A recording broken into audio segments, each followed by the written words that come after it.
Hello students, आज हम class 11 chemistry का एक बहुत इंपॉर्टेंट टॉपिक पढ़ने वाले हैं, मोल कंसेप्ट और मोलर मास। ये चैप्टर न्यूमेरिकल्स क्वेश्चन का बेस है और एग्जाम्स में भी फ्रिक्वेंटली पूछा जाता है।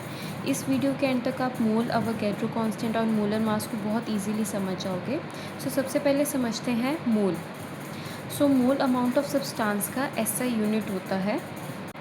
1 मोल की किसी भी सब्सटेंस में 6.022 इंटू 10⁻23 पार्टिकल्स हैं। जैसे 12 आइटम्स होती हैं हमारे पास, 12 आइटम्स इक्वल टू 1 डज़न होता है। उसी तरह से 6.022 इंटू 10⁻23 पार्टिकल्स में 1 मोल होता है। बस डज़न की जगह हमने मोल को याद रखना है।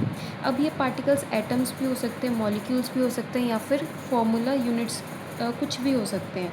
तो इस नंबर को हम कहते हैं अवोगैड्रो कांस्टेंट, जिसको हम Na से डिनोट करते हैं, और इसकी वैल्यू कितनी है 6.022 इंटू 10⁻23 पर मोल। ये आपको इसका यूनिट याद रखना है। इसका यूनिट क्या है? पर मोल। अब कुछ एग्जांपल्स देख लेते हैं। जैसे 1 मोल ऑफ हाइड्रोजन एटम है, तो इसमें 6.022 इंटू 10⁻23 हाइड्रोजन एटम्स होंगे। उसी तरह से 1 मोल वाटर का मॉलिक्यूल है, तो इसमें 6.022 इंटू 10⁻23 वाटर के मॉलिक्यूल्स होंगे। 1 मोल ऑफ NaCl का मतलब है 6.022 इंटू 10⁻23 फार्मूला यूनिट्स। अब यहाँ पे आपने ध्यान क्या रखना है कि अगर एटम्स है तो एटम्स के लिए एटम्स काउंट करते हैं, मॉलिक्यूल्स के लिए मॉलिक्यूल्स काउंट करते हैं, और फार्मूला यूनिट्स के लिए जैसे कि NaCl हो गया, उसके लिए हम फार्मूला यूनिट्स, जो आयनिक कंपाउंड्स हैं उनके लिए हम फार्मूला यूनिट्स को काउंट करते हैं। अब बात करते हैं कि जो मोल है उसकी ज़रूरत ही क्यों पड़ी। एटम्स और मॉलिक्यूल्स बहुत ही छोटे होते हैं, तो इनको एक एक करके काउंट करना इम्पॉसिबल है। इसलिए जो साइंटिस्ट हैं उन्होंने एक काउंटिंग यूनिट को इंट्रोड्यूस किया, जो कि है मोल। जैसे कि हम मार्केट में जाते हैं और 12 आइटम्स का मतलब क्या होता है? 1 डज़न। जैसे हमने 1 डज़न बनाना लिए तो मतलब उसमें टोटल 12 बनानास होंगे। तो उसी तरह से 1 मोल में 6.022 इंटू 10⁻23 पार्टिकल्स होते हैं। तो ये मोल यूज़ करने से हमारी जो कैलकुलेशंस है वो बहुत इजी हो जाती है। तो अब बात करते हैं मोलर मास की। इसकी डेफिनेशन देख लेते हैं। 1 मोल सब्सटेंस का जो मास है ग्राम्स में, उसको हम मोलर मास कहते हैं। इसका यूनिट होता है ग्राम पर मोल। कोई भी हमारे पास हमने सब्सटेंस ली 1 मोल, ठीक है, उसका अगर हम मास ग्राम्स में निकालते हैं तो उसको हम बोल देते हैं मोलर मास, और इसका यूनिट क्या होता है? ग्राम पर मोल। और इसका फॉर्मूला क्या है? Molar mass is equal to, अगर हम एटम ले रहे हैं तो एटम की बात करेंगे, मॉलिक्यूल ले रहे हैं तो उसकी बात करेंगे, कोई आयनिक कंपाउंड ले रहे हैं तो फार्मूला मास की बात करेंगे। तो इसको हमने जस्ट ग्राम पर मोल में इसको कैलकुलेट किया, तो हमारा क्या बन गया? Molar mass. एग्जाम्पल में हम देखते हैं, जैसे हमारे पास वाटर है, तो वाटर का मोलर मास कितना होता है? 18.02 ग्राम्स। मतलब हमने 1 मोल वाटर मॉलिक्यूल लिया, उसका अगर हम 1 मोल वाटर मॉलिक्यूल का मास कैलकुलेट कर रहे हैं ग्राम्स में, तो कितना आता है? 18.02 ग्राम पर मोल। उसी तरह से सोडियम क्लोराइड का 58.5 ग्राम पर मोल।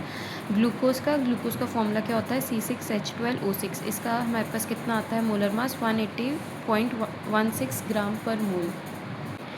अब हम मॉलिक्यूलर मास के रिलेटेड एक न्यूमेरिकल को डिस्कस कर लेते हैं। न्यूमेरिकल में हमें बोला गया है calculate the molecular mass of glucose molecule. तो यहाँ पे हमें मास फाइंड आउट करना है ग्लूकोज का। ग्लूकोज का हमारे पास फॉर्मूला क्या होता है? C6H12O6। C6H12O6।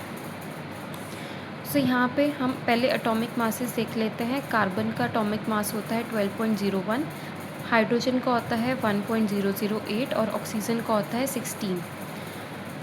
सबसे पहले हमारे पास यहाँ पे टोटल 3 एलिमेंट्स आ रहे हैं, कार्बन, हाइड्रोजन और ऑक्सीजन। तो हमने ये 3 एलिमेंट्स लिख लिए। कार्बन में टोटल नंबर ऑफ़ एटम्स कितने हैं? 6।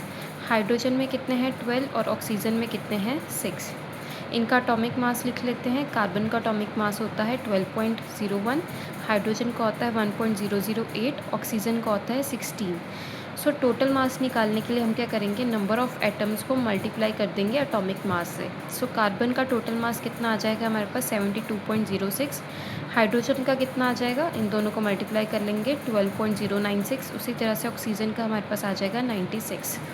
सो मॉलिक्यूलर मासेस में क्या करेंगे, टोटल हमने ग्लूकोज़ का मास निकालना है, तो जो हमारे पास टोटल मास आया इन सबको ऐड कर देंगे। सो इनको ऐड करके हमारे पास ग्लूकोज़ का मॉलिक्यूलर मास कितना आ गया, 180.156। इसको हम राउंड ऑफ कर लेते हैं, तो राउंड ऑफ करके हमारे पास आ जाएगा 180.16 ग्राम पर मोल। यूनिट लिखना बहुत ज़रूरी है, इसको ध्यान में रखना है। सो अब यहाँ पे जो ग्लूकोज़ है वो हमारे पास मॉलिक्यूल है, इसीलिए हमने यहाँ पे मॉलिक्यूलर मास टर्म यूज़ की है। अब एग्ज़ाम से पहले आपको ये 4 पॉइंट ज़रूर याद रखने हैं। सो सबसे पहला है कि एक मोल में हमारे पास 6.022 इंटू 10⁻23 पार्टिकल्स होते हैं। अवोगाड्रो कांस्टेंट की वैल्यू कितनी होती है, 6.022 इंटू 10⁻23 पर मोल। ये यूनिट ज़रूर याद रखना है। नेक्स्ट, मोलर मास क्या होता है, एक मोल का मास इन ग्राम्स, और मोलर मास का यूनिट क्या होता है, ग्राम पर मोल। अगर आपको ये वीडियो हेल्पफुल लगी हो तो लाइक, शेयर और चैनल को सब्सक्राइब ज़रूर करना। अगले वीडियो में हम मोल कंसेप्ट के इंपॉर्टेंट न्यूमेरिकल्स और कन्वर्जन्स करेंगे। Thank you for watching.